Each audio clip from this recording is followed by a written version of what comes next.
Welcome to this video where I'm going to be showing you how to create an easy text entry field that you can use in your games in Photoshop. If you enjoy this video, please consider subscribing. Okay, let's get started. In Photoshop, we're going to create a new document. It's going to be 1920 by 1080. And I want to create a new shape. So down in the rectangle shape, just click and hold with your left mouse button and choose Rounded Rectangle Tool. It's going to be 75 pixels for the radius, and the fill color is going to be white, the stroke, no stroke.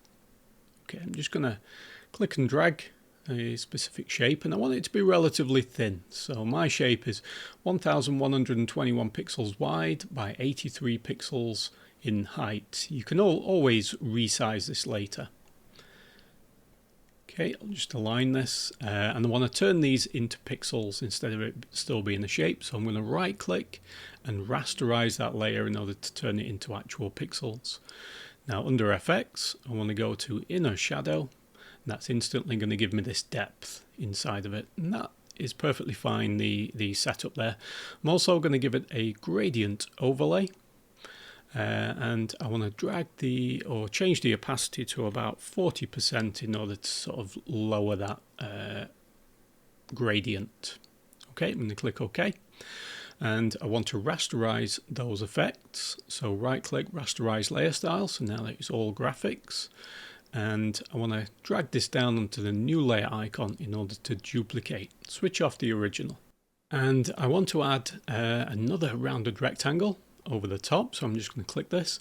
However, instead of the fill color being white, I want this to be a gray color. I'm going to choose color picker here, and I'm going to choose kind of a silvery gray color. Now, it's really important that I make sure that I copy this hexadecimal value right here. So just select that and copy. I'm going to use Control and C to copy, and just click OK. And now I can draw a specific shape, something like this. Maybe just move that down just a little bit so that looks good. And I want to rasterize this layer. So right click and rasterize the layer. So now that it's pixels, using my bottom rounded rectangle, just switch that one on. Use select, load selection, and then switch that off. Come back up to my top rounded rectangle and press delete in order to cut out that section there. Select and deselect. Okay, that's looking good. Now what I want to do is take the rounded rectangle 2 and rounded rectangle 1 copy, and I want to merge these two together. So right click and merge the two layers together. Now I can go to layers, bevel, and emboss.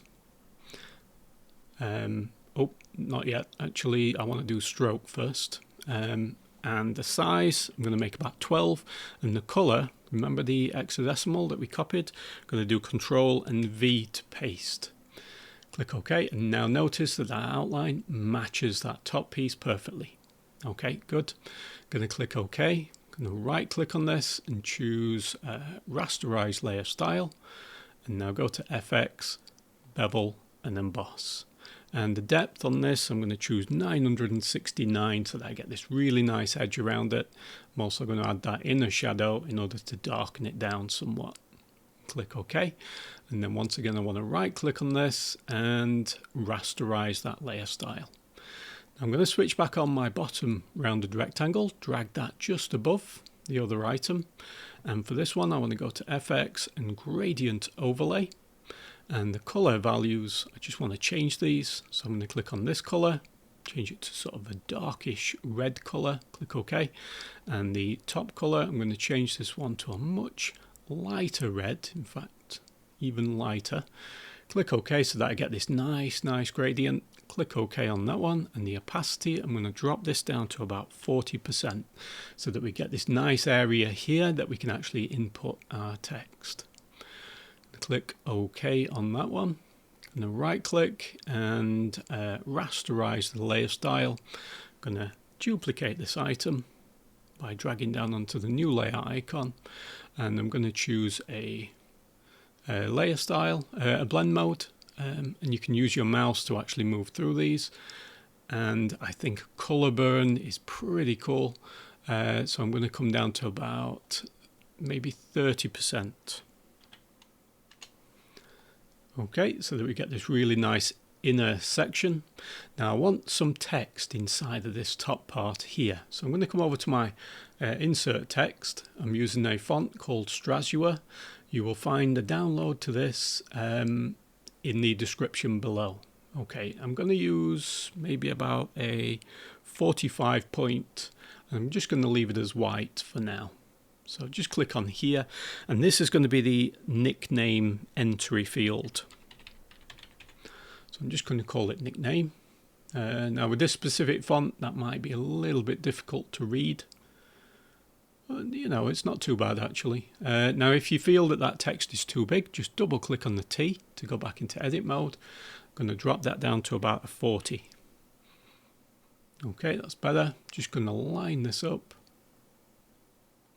And then in the FX, I'm going to add a inner shadow in order to drop that down. The distance on this, I'm just going to have that as a 2, so that it nicely blends into there.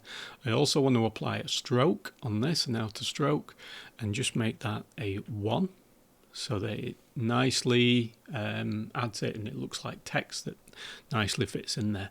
Now the inner shadow might be a little bit too opaque at the moment, so I'm going to drop the opacity down to about a 45, and that way it nicely blends in. Okay, and that is a text entry field that we can easily create in Photoshop. You can now obviously resize that image to any size that you like. I can obviously crop the image down, so just using the ruler tools, get relatively close to this item, and then using the rectangle selection, select that item, go to image and crop. Okay, now obviously I can save that out as a PNG and take it directly into a game engine. So if you like this video, consider subscribing and check back for more content, as I'm going to be uploading a lot of content. Thanks for watching.